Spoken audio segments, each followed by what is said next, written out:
AK Motors ukoma levels na Fantano ndoma blaza tafla mataka ukumanuku swediraba zvakatangira feyo kulusaka ipapo kwakanga kusati kwapinda guka pfunza shuto zvakachinja pageto mukoma bhabha vairidza pito kazoimba ndiri kutierwa vakati neiko nagoti vhareta zvatsvuka kunge roiko amhonya ari kutadza kupinda neiko anguva yacho ndiyo ikabvunza riniko kana mondipa santu mondipawo nezvibhikiri gomadziya dzasonaka vabuda maziriri ndavatenderedza peni chimuvhiriri bhero riya rasorihira kuti ngiri mondipa santu mondipawo nezvibhikiri gomadziya dzasonaka vabuda maziriri ndavatenderedza peni chimuvhiriri bhero riya rasorihira kuti ngiriri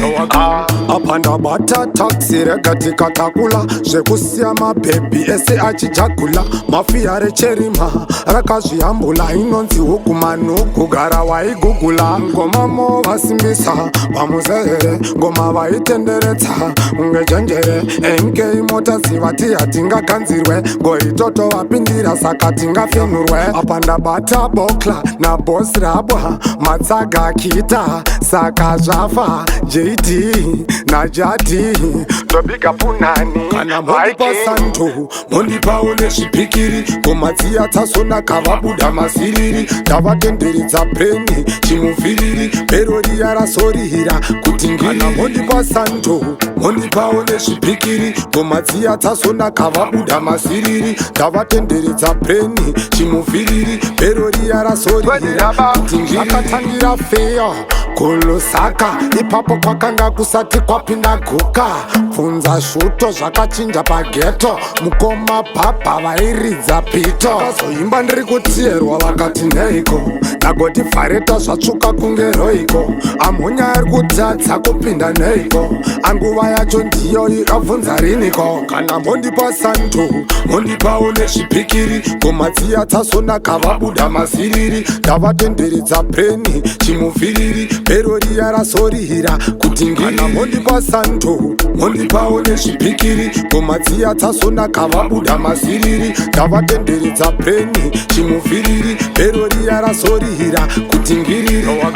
apa ndabata taxi rega tikatakula zvekusiya mabhebhi ese achijagula mafiya recherima rakazvihambula inonzi hukumanuku gara waigugula ngoma movasimbisa vamuzere ngoma vaitenderedza ungejenjere enke imota zivati hatingaganzirwe ngoitoto vapindira saka tingafenurwe apa ndabata bokla nabosi rabwa matsaga akita saka zvafa JD najati ndobiga punani kana mondipa santu mondipawo nezvibhikiri gomadziya dzasonaka vabuda maziriri ndavatenderedza peni chimuvhiriri bhero riya rasorihira kuti ngiri mondipa santu mondipawo nezvibhikiri gomadziya dzasonaka vabuda maziriri ndavatenderedza peni chimuvhiriri bhero riya rasorihira kuti ngiriri mondipa santu mondipawo nezvibhikiri gomadziya dzasonaka vabuda maziriri ndavatenderedza peni chimuvhiriri bhero riya rasorihira